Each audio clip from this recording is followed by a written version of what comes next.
매일 명언을 청취하신 여러분 반갑습니다. 매일 명언을 청취하신 여러분은 모든 면에서 점점 나아지고 있습니다. 오늘은 마음이 꺾일 때 나를 구한 한마디라는 책을 통해서 에브러함 링컨의 명언에 대해서 함께 나눠보도록 하겠습니다. 중요한 것은 열심히 일하는 것이다.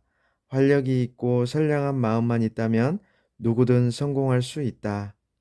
실패의 대명사로 알려진 에브라함 링컨의 실패 리스트를 제가 읽어드리겠습니다.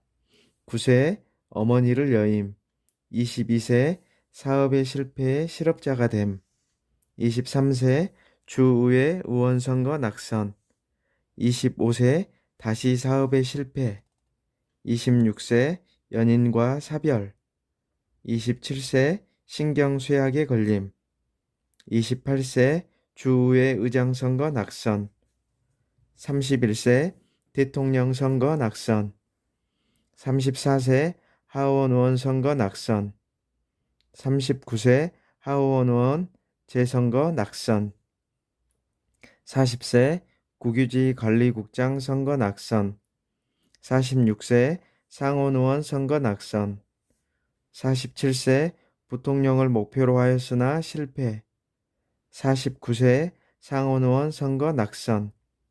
이는 미국 역대 대통령 중 특히 인기가 높았던 제16대 대통령 에브러함 링컨의 연표입니다.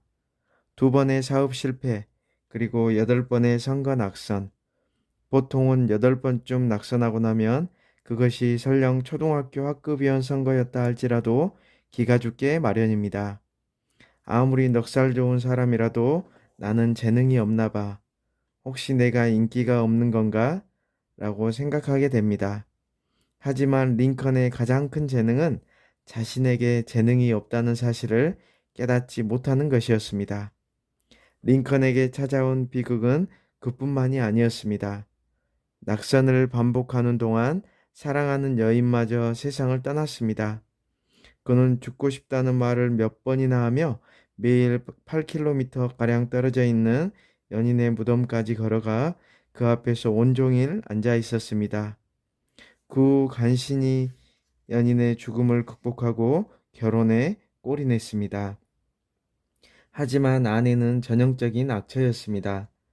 변덕스럽고 화가 나면 바로 상대에게 덤벼드는 공격적인 성격의 소유자였습니다. 게다가 낭비벽이 있어서 사치스러운 옷과 가구를 아주 좋아했습니다. 그래서 남편이 번 돈을 물쓰듯 써댔습니다. 링컨은 집안에 있어도 마음이 편치 않았습니다. 그렇다고 집 밖에서 좋은 대우를 받는 것도 아니었습니다. 링컨의 키는 193cm나 되어 당시의 사람들에 비하면 아주 드물게 큰 편이라 거인 취급을 받았습니다. 게다가 깡마른 체구의 얼굴에는 주름이 움푹 파여 있어서 못생겼다는 소리까지 들었습니다. 하지만 하늘은 무심하지 않았습니다. 끈질기게 버티던 링컨에게 드디어 봄이 찾아왔습니다. 51세 때 미국의 대통령 자리에 오른 것입니다. 실패만 거듭하던 링컨은 대체 어떻게 대통령이 될 수 있었을까요?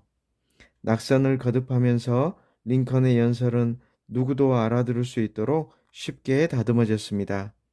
그는 어린 아이들도 알 수 있는 말로 사람들에게 호소했습니다. 그리고 무엇보다 링컨은 미국을 사랑했습니다. 어린 시절 처음 역사책을 읽었을 때부터 줄곧 그랬다.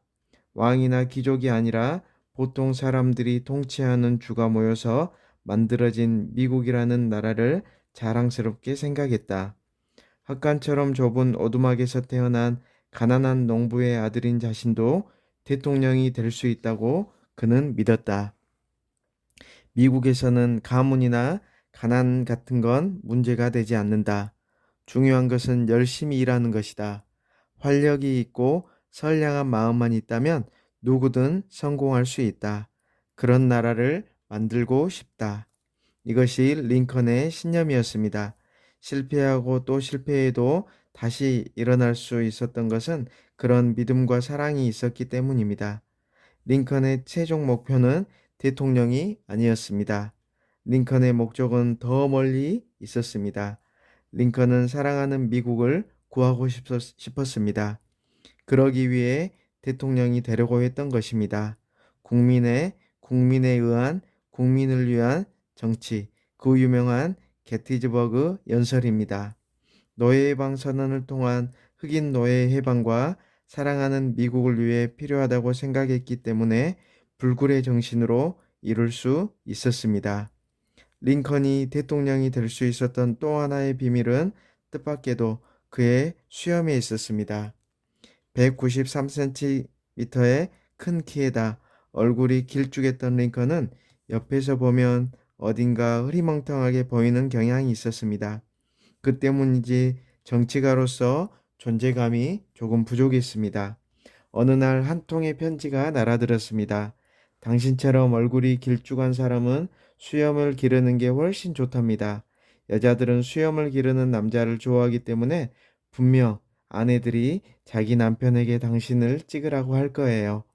뉴욕에 사는 11살짜리 소녀 그레이스 베델은 링컨에게 편지를 보내 수염을 기르는 게 좋다고 충고했습니다. 멋있어 보이는 더글라스가 차기 대통령이 되고 인기가 없는 링컨에게는 승산이 없을 것 같다는 반 친구들의 말을 듣고 그레이스가 착안해낸 아이디어였습니다. 소녀의 편지에 링컨은 성실하게 답장을 보냈습니다. 지금껏 수염을 길러본 적은 없지만 검토해보마. 링컨은 당장 대통령 선거본부에 이를 검토하도록 했고 수염을 기르기로 결정했습니다. 선거 중에 수염을 기르기 시작한 링컨은 대통령 선거에서 압승을 거두었습니다. 뭐든 한번 해보는 것이다. 이 정신이 최후의 승리한 비결이다. 링컨은 평소에 자주 이런 기도를 했습니다. 내가 이 세상에 살았었기 때문에 이 세상이 조금이라도 좋아졌다는 얘기를 죽기 전에 듣고 싶습니다. 이 바람대로 그는 많은 노예의 눈물을 씻어주고 민주주의를 완성해 국민들을 행복하게 해주었던 지도자로 역사 속에 영원히 남게 되었습니다. 매일 명언을 청취해 주셔서 감사합니다. 매일 명언을 청취하시는 여러분은 모든 면에서 점점 나아지고 있습니다. 감사합니다.